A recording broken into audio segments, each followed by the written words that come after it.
Alhamdulillahirrahmanirrahim. Wassalatu wassalamu ala asrafil anbiya wal mursalin Sayyidina Muhammadin wa ala alihi wa ashabihi. Asyhadu an la ilaha illallah wa asyhadu anna Muhammadar Rasulullah. Allahumma sholli ala sayyidina Muhammad. Kita akan mendengarkan tausiah dari Ustadz tercinta kita dengan judul adalah Petunjuk Hukum Berkurban. Dengan kita ucapkan Bismillahirrahmanirrahim.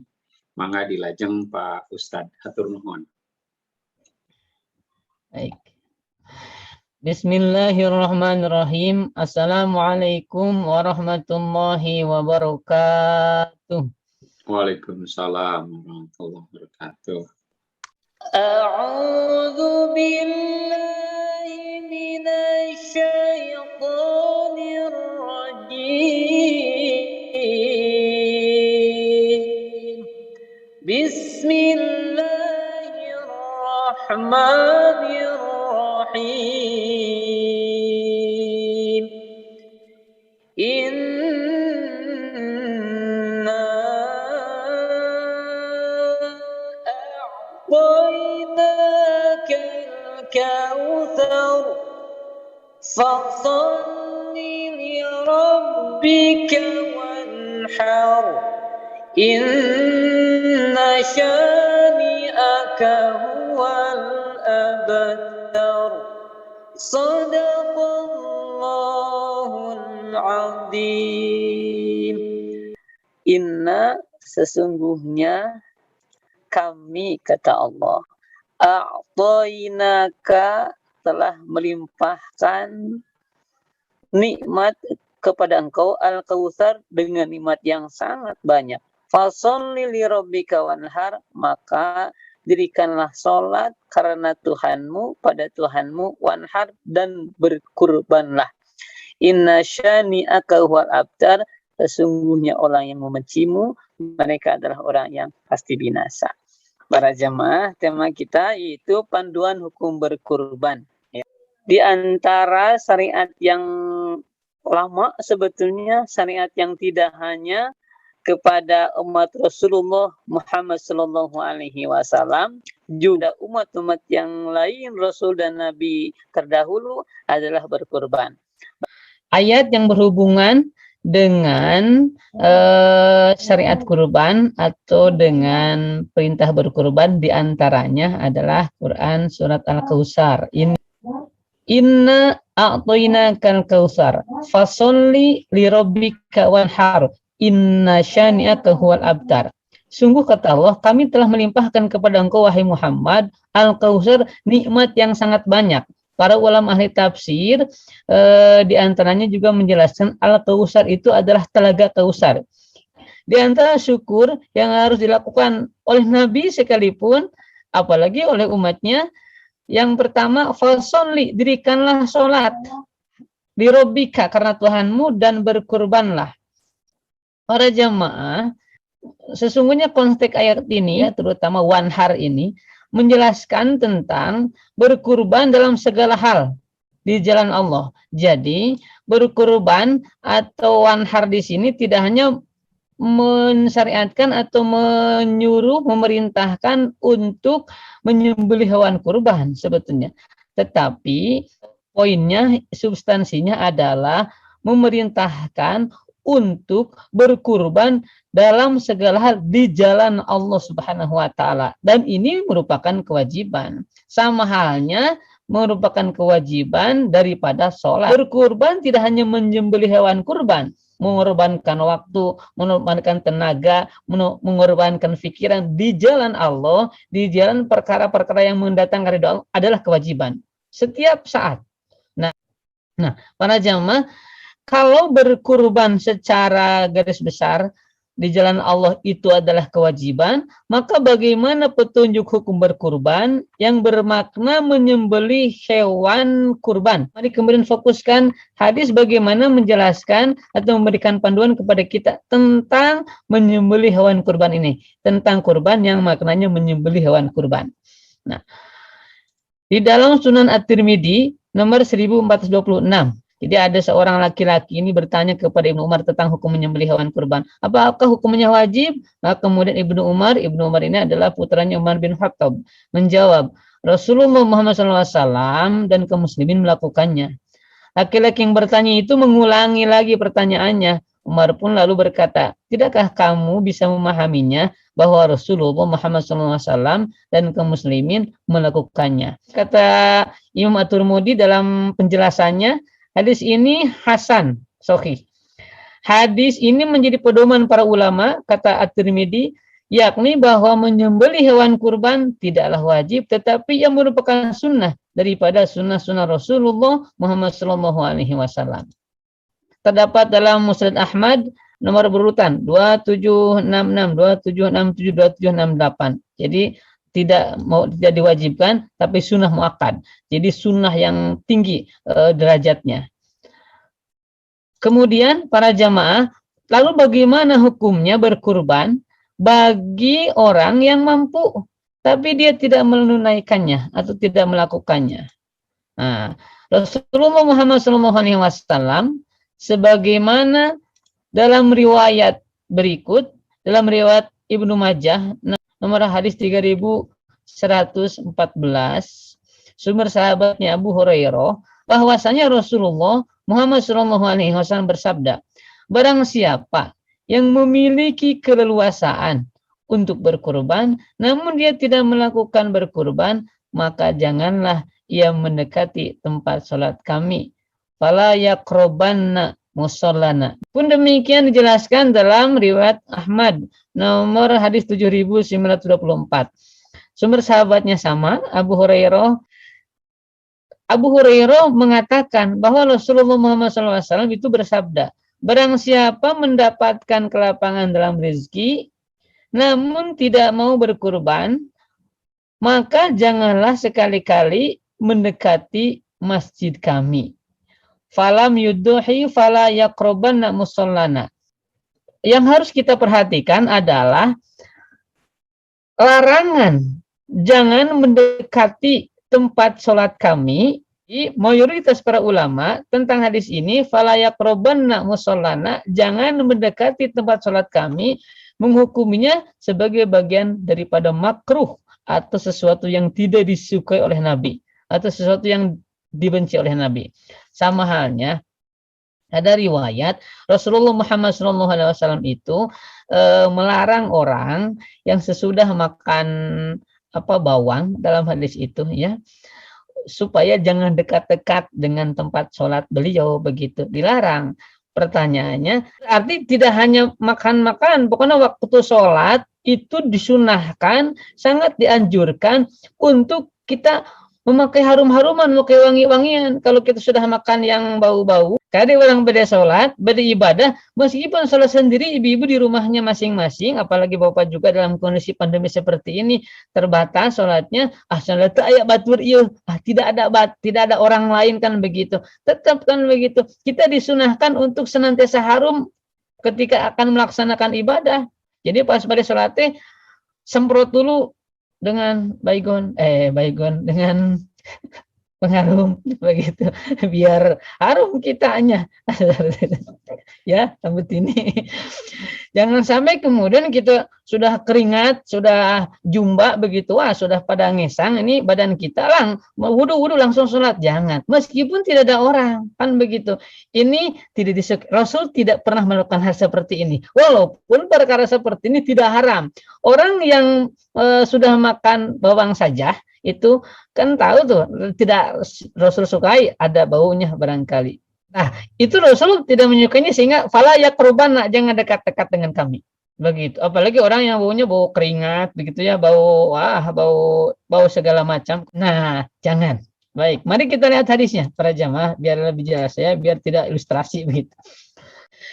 Dalam Sahih Muslim nomor 877.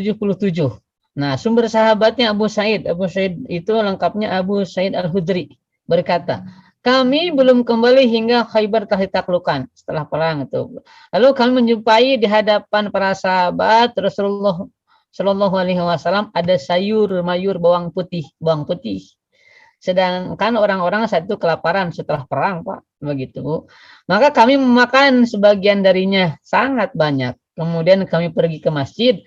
Lalu Rasulullah Muhammad SAW mendapatkan bau tidak sedap dari mulut-mulut kami setelah makan bawang putih tadi. Maka beliau bertanya, siapa yang makan sedikit dari pohon bau ini? Kata Nabi. Maka janganlah dia mendekati masjid kami. Sama bahasanya. Kata jangan di sini tidak bermakna ditahrim, tidak bermakna untuk pengharaman, tapi bermakna makruh kata para ulama. Itu sesuatu yang dibenci oleh Rasulullah Muhammad SAW. Pun kita juga kalau mau sholat, mau ibadah sebaiknya kita memakai wangi-wangian. Itu sunnahnya seperti itu. Baik. Berikutnya, kapan waktu penyembelihan hewan kurban? Dalam Sahih Bukhari nomor 898. Anil Bara qala sami'tu Nabiy sallallahu alaihi wasallam yaktubu faqala inna awwala ma nabda'u min yaumina hadza an usalliya thumma narji'a fananharu faman fa'ala faqad asaba sunnatana. Dari sahabat Al-Bara. Al-Bara itu nama aslinya Al-Bara bin Azib. Berkata, aku mendengar Nabi sallallahu alaihi wasallam menyampaikan khutbah. Dalam sabdanya, pertama kali yang akan kita kerjakan pada hari ini, berarti hari kurban itu, adalah sholat. Kemudian kembali pulang dan menyembelih hewan kurban. Maka barang siapa yang mengerjakan seperti ini, berarti dia telah memenuhi sunnah kami. Kemudian juga dalam hadis yang lain, dalam hadis Bukhari pun sama. Kita bacakan artinya, sumber sahabatnya tapi beda. Yang tadi Al-Bara bin Azib, yang ini sumber sahabatnya Anas bin Malik radhiyallahu anhu. Dia berkata, Nabi Shallallahu alaihi wasallam bersabda, barang siapa yang menyembelih binatang kurban sebelum sholat Idul Kurban atau Idul Adha, maka ia menyembelih untuk dirinya sendiri saja. Dan barang siapa yang menyembelih setelah sholat Id, maka ibadah kurbannya telah sempurna sesuai dengan sunnah kaum muslimin. Nah, wa asaba sunnatal muslimin. Nah, berikutnya para jamaah, syarat sah hewan yang boleh dijadikan kurban. Dalam Sahih Muslim nomor 3636.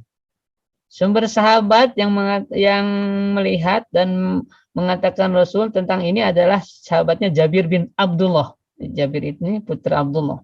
Dia berkata, Rasulullah Muhammad sallallahu alaihi wasallam bersabda, janganlah kamu sembelih hewan untuk berkurban, melainkan hewan yang telah dewasa atau musinah bahasa hadisnya. Ini ada illa musinnatan, begitu.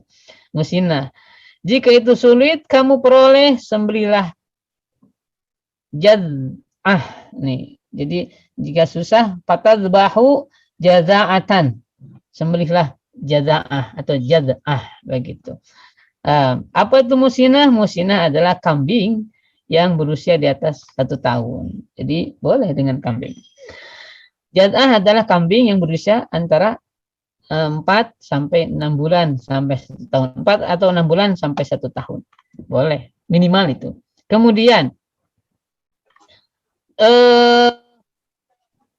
bagaimana jika seorang kemudian akan kurban dengan sapi atau unta begitu? Maka dijelaskan pula dalam hadis Muslim. Jadi Jabir bin Abdullah berkata, kami, kata Jabir, pernah menyembelih kurban bersama Rasulullah Muhammad SAW di tahun perjanjian Hudaybiyah. Untuk kurban seekor unta atau seekor sapi, kami bersekutu, jadi reongan, kata orang Sunda, berserikat, bersekutu, udunan, gitu, sampai 7 orang. Tapi satu ekor sapi lebih utama jika dia melakukannya oleh seorang. Nah, itu lebih tepat lagi.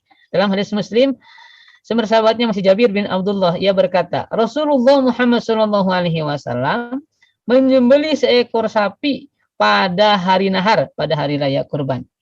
Untuk kurban Aisyah hijita, hadiah kang istri tercinta, begitu, dipangurbankan gitu dengan seekor sapi. Baik, para jamaah bahagia sekalian, kurban tidak, sekali lagi, ini merupakan bagian daripada sunnah kaum muslimin seluruh, mulai zaman Nabi Adam sampai zaman Rasulullah Muhammad SAW, dan ini disyariatkan, hanya teknisnya yang beda. Kemudian juga kurban ini adalah salah satu amalan yang paling utama, melebihi amalan jihad apabila dilakukan pada bulan ini dan pada hari raya kurban. Jadi kata Nabi dalam salah satu hadisnya, hadis sahih, tidak ada amalan yang paling utama pada hari ini selain ibadah menyembelih hewan kurban, hatta bahkan melebihi keutamaan berjihad. Dan orang, kecuali mereka yang jihadnya kembali dalam keadaan syahid, jadi terpulang di kecuali wafat dalam keadaan syahid. Begitu. Itu bulunya, darahnya akan menjadi saksi kebaikan bagi orang yang melaksanakan kurban. Baik, untuk pengantar itu dulu para jamaah, saya kira sudah cukup banyak. Semoga bermanfaat.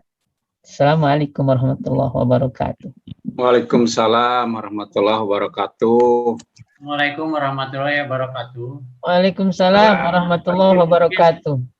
Mungkin ketidaktahuan saya saja, apakah ada hierarki antara Quran dengan hadis, gitu kan? Jadi mana yang akan kita ikutin? Karena kalau saya melihat Al-Kautsar itu bahwa kurban itu adalah wajib, kan begitu? Ya. Juga kita sholat gitu. Nah, tapi ada hadis gitu yang mengatakan tadi Pak Ustadz sampaikan bahwa itu adalah sunnah gitu. Nah, karena saya punten saja terbiasa dengan hierarki undang-undang, kalau ada peraturan pemerintah yang menyimpang dari undang-undang kan kita kembali ke undang-undang kan, Ustadz. Betul. Apakah dalam Quran juga seperti itu? Jadi saya mohon penjelasan karena apa? Karena kalau saya ikut hadis, kalau saya tidak kurban asa boga hutang gitu kan. Tapi kalau memang kita mampu kan tidak ada salahnya. Itu saja, hatur nuhun Pak Ustadz. Assalamualaikum warahmatullahi wabarakatuh. Waalaikumsalam warahmatullahi wabarakatuh. Baik para jemaah, saya paham maksudnya. Ini pertanyaan luar biasa, bagus sekali. Fasoli, dirikanlah sholat. Perintah Allah Subhanahu wa taala, fasoli, dirikanlah sholat, berarti sholat wajib. Kemudian wanhar, dan berkurbanlah. Pertanyaan kita, apakah berkurban wajib? Berkurban itu wajib, begitu ya. Berkurban itu wajib, berkurban, tapi maknanya tidak hanya menyembelih hewan kurban, tidak hanya mengeluarkan, tidak hanya berkurban saat hari raya Idul Kurban, tapi berkurban itu wajib setiap keadaan, setiap saat, dan ini multidimensi. Siapapun harus berkurban di jalan Allah. Ini kewajibannya. Begitu di dalam tafsirnya. Jadi menafsiri ayatnya harus betul-betul kita pas. Berkurbannya wajib, tetapi berkurban tidak hanya bermakna menyembelih hewan kurban. Kalau dalam hadis itu berkurban itu namanya udhohi. Tadi disampaikan oleh Bu Kristio.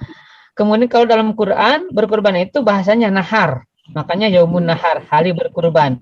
Berbeda redaksi. Berkurban di dalam Quran lebih umum maknanya.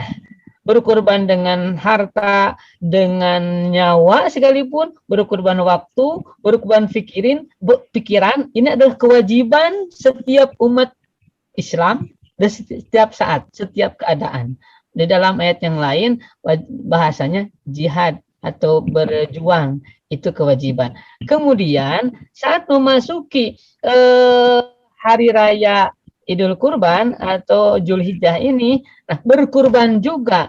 Makna berkurban terutama pada hari raya Idul Kurban adalah menyembelih hewan kurban.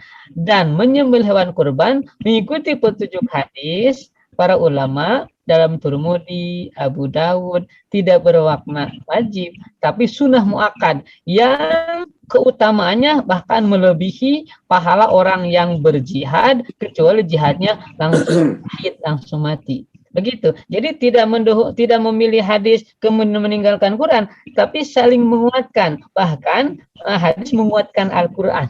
Begitu. Tapi kalau kemudian dipahami bahwa ini merupakan sebuah kewajiban, berarti kita menyalahi hadis lagi. Bahkan boleh jadi menyalahi Rasulullah Muhammad SAW. Tidak. Tapi berkurban dalam Al-Quran bermakna umum. Setiap keadaan harus berkurban dengan potensi apa saja, bahkan dengan pikiran, bahkan dengan nyawa. Orang kena berkurban di jalan Allah. Kemudian berkurban yang bermakna menyembelih hewan kurban adalah hukumnya ini sunnah. Begitu ingin menguat lagi dengan hadis tentang kewajiban berkurban menurut Imam At-Tirmidzi ya di sini. Kemudian biar lebih menguatkan itunya, apa namanya, hujahnya. Nah, para jamaah Abah Wahyu dan yang lainnya, saya menampilkan di Tirmidzi tentang kewajiban kurban. Nah, adapun riwayat tentang kewajiban, ada riwayat memang tentang kewajiban berkurban. Nah, dalam hadis-hadis sebelumnya itu dalam Ahmad bin Hambal ini pendiri mazhab Hambali, kemudian juga Abu Dawud, tadi At-Tirmidzi, itu tidak diwajibkan secara umum kecuali kepada mereka yang ada kemampuan. Ini di sunnah muakkad hukumnya, sampai mengatakan jangan mendekati tempat sholat kami. Adapun riwayat tentang kewajiban menyembelih hewan kurban menurut Imam At-Tirmidzi sendiri. Imam At-Tirmidzi adalah muridnya Imam Bukhari. Kata beliau, kata Imam At-Tirmidzi, adalah gharib. Gharib itu asing. Jadi asing itu hadisnya tidak umum. Sedangkan Abu Daud mengatakan mansuh atau sudah terhapus. Nah, apa redaksinya di antara ini yang saya kutip dalam riwayat Abu Daud. Kalau Tirmidzi nomor 1437, dalam Sunan Abu Daud nomor 2406. Sumber sahabatnya Abdullah bin Aun dari Amr bin Abu Romlah. Ia berkata, telah mengabarkan kepada kami Hnaf bin Sulaim. Nah, kata beliau, ketika kami sedang berwukuf bersama Rasulullah, kata Mihnaf, Rasulullah SAW di Arafah, beliau berkata, wahai umat manusia, sesungguhnya kewajiban setiap penghuni rumah pada setiap tahun untuk menyembelih kurban serta atiro. Tahukah kalian apakah itu atiro? Itu orang-orang yang menyebutnya Rajabiyah atau menyembelih hewan pada 10 hari pertama. Jadi 10 hari pertama pada bulan Zulhijjah itu ada atiro pada zaman dulu, bahkan sebelum zaman Rasul atiro sudah biasa dilaksanakan oleh umat jahiliyah ya, sebelum Rasulullah SAW biasa tuh. Kemudian tetapi kewajiban penghuni rumah setiap tahun untuk menyembelih hewan kurban, kata Abu Daud, atiro telah dihapuskan dan hadis ini adalah hadis yang lama atau mansuh. Jadi atirohnya yang biasa dilakukan oleh orang jahiliyah itu sudah terhapus. Kemudian kewajiban untuk berkurban untuk umat Rasul pun adalah hadis yang terhapus atau hadis mansuh, kata Abu Daud. Kata Imam At-Tirmidzi hadis gharib. Jadi bukan merupakan kewajiban mutlak ini kurban itu, tapi bagi mereka yang memiliki kemampuan sunnah muakkad, sangat tinggi kedudukannya. Bahkan bagi mereka yang ada ke lapangan sampai mengatakan jangan dekat-dekat tempat sholat kami. Kemudian adapun di Al-Quran yang bermakna berkurbanlah, itu perintahnya wajib, ya wajib, tapi bukan bermakna hanya menyembelih hewan kurban. Itu kewajiban berkurban di seluruh keadaan dan dengan seluruh potensi. Mudah-mudahan bisa dipahami. Demikian Allah a'lam. Nah, nuhun. Saha heula ieu teh? Bu Yati heula. Mangga. Iya, abdi pernah nguping perkawis yang tidak berkurban itu khususnya untuk laki-laki, maka bisa sebaiknya dia sholat di depan saf pertama.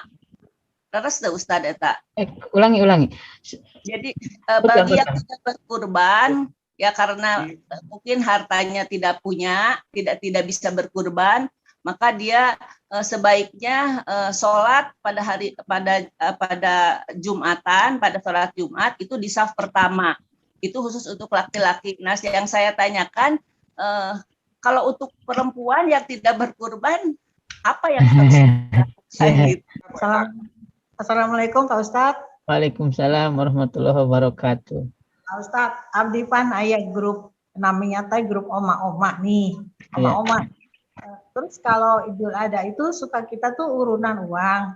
Terus mau ngasih kan ada beberapa yayasan panti yatim piatu di daerah saya.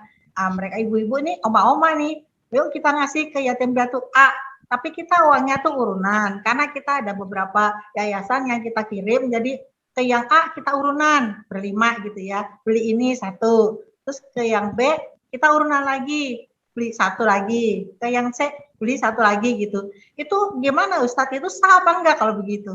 Kan niat kita itu supaya gitu. Ini niat kurban maksudnya? Ya betul. Kurban urunan untuk yayasan tertentu begitu. Urunannya untuk sapi atau untuk domba urunan? Kambing, karena kita kan orangnya susah, jadi karena ada beberapa tempat yang mau dikunjungin, kan uangnya kalau sapi kan satu-satu yayasan kan sekarang besar ya uangnya ya. Kita suka ngambilnya kambing aja gitu. Tapi uangnya ya.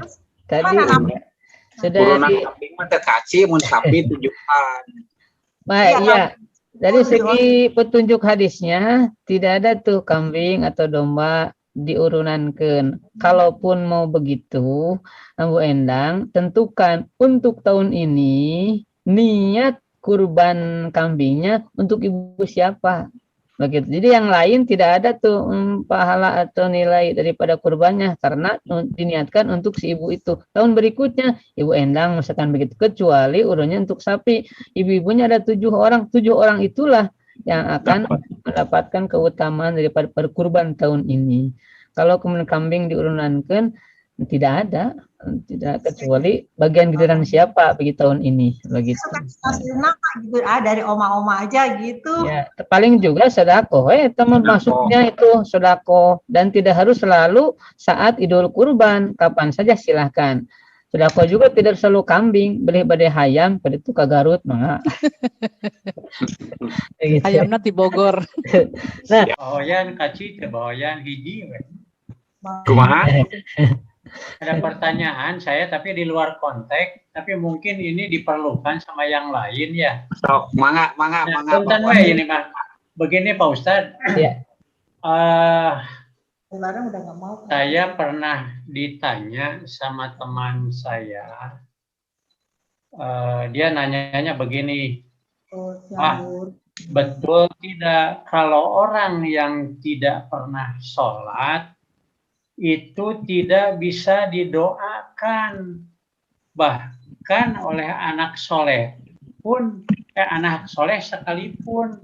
Nah ini tolong Pak Ustadz memberikan penjelasan ini karena kayaknya ini dibutuhkan oleh semua, takutnya gitu ya. Takutnya apakah ini memang betul seperti itu atau hanya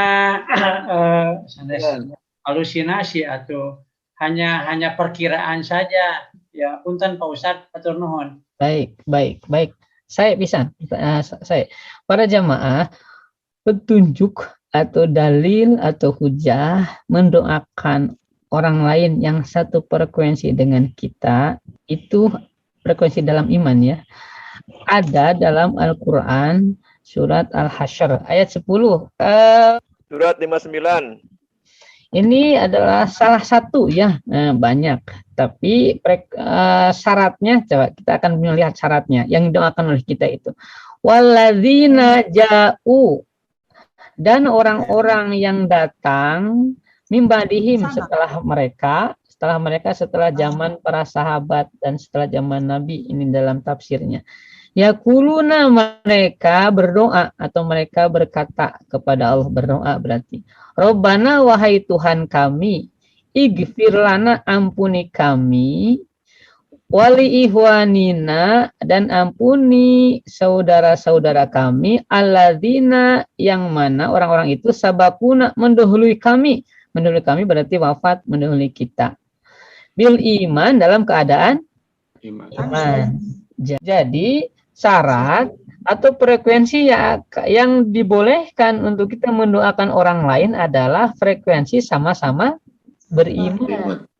Begitu. Pertanyaan kita, apakah orang yang sholat, yang tidak sholat, mungkin dia masih punya iman? Sangat mungkin. Nah, itu cenah tengah laksanakan sholat da eta imanna lemah seueur kunguseup begitu masuk kayaknya masuk kaya kan kunguseup banyak di ditu. Nah, para jamaah iman sieun eta masih ada ketakutan oleh Allah pasti itu. Kalau dianya seorang muslim ya, imannya ada ketakutan, tapi keimanannya, ketakutannya kepada Allah tidak lebih kuat daripada keinginannya dengan hawa nafsunya. Dia merasa ada dosa, ada ini, imannya masih ada. Dan boleh jadi sajumat sakalima jika nama sholat mam dilaksanakan walaupun terasa 5 waktu genya. Tapi kalau tidak sebulan sekali, setahun sekali, Idul Adha, Idul Kurban lah, hari rayanya, dan Idul Fitri mah nampaknya begitu. Tapi kalau dia seorang yang kafir, nah kafir, jelas doa kita tidak akan pernah sampai meskipun hatta orang tua kita. Orang tua kepada anak, anak kepada orang tuanya, jika salah seorang yang wafat itu adalah tidak frekuensi yang sama dalam iman, wafat dalam keadaan kufur kepada Allah, maka doa kita sehebat apapun tidak akan pernah sampai. Bahkan doa Nabi kepada pamannya Abu Thalib, orang terdekat setelah orang tuanya yang mengurus beliau itu Abu Thalib, sampai Rasul cinta banget tapi tidak bisa itu Rasulullah dilarang oleh Allah, engkau tidak bisa mendoakan, bahkan tidak bisa menurunkan hidayah kepada orang yang paling kau cintai sekalipun. Sampai Abu Thalib pun akhirnya wafat dalam keadaan tidak beriman kepada Allah dan tidak bisa doakan oleh Rasulullah. Demikian. Nah, tapi kalau masih beriman mah hanya sholat mungkin terkasih dikurang mungkin gitu boleh jadi. Atau sejumat sekali mah jika nama sholat kan gitu. Atau setahun sekali jika nama sholat misalkan begitu. Yang penting tetap ada iman. Kita doakan, dan doa tidak harus selalu, tidak hanya baik untuk yang doakan, juga baik untuk kita. Doa itu menjadi pahala kembali untuk orang yang mendoakannya, begitu. Seperti itu. Hanya yang dilarang adalah mendoakan orang kafir, orang yang wafat dalam keadaan tidak beriman. Itu mah ada ayatnya. Begitu Abah Wahyu. Abah Wahyu. Jazakallah. Amin ya Allah ya Rabbal alamin. Atur nuhun Pak Ustadz Dani untuk doa kafaratul majlis. Subhanakallahumma rabbana wa bihamdika asyhadu an la ilaha illa anta astaghfiruka wa atubu ilaik. Alhamdulillahirabbil alamin. Atur nuhun kana perhatosanana, hapunten dina sagara pikakiranana. Mudah-mudahan manfaat barokah sadayana. Atur nuhun.